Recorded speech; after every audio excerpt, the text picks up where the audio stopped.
Hi guys, how to remove the subject or object from image without damage the background. Very easy and simple way. First of all, you select the subject that you want to remove.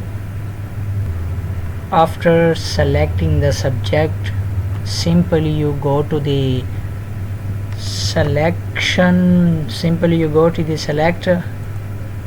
and then go to the modify and then expand at the 10 point and hit the OK button. Then simply you go to the edit and then to the fill and hit the fill and then click on content aware and hit the OK.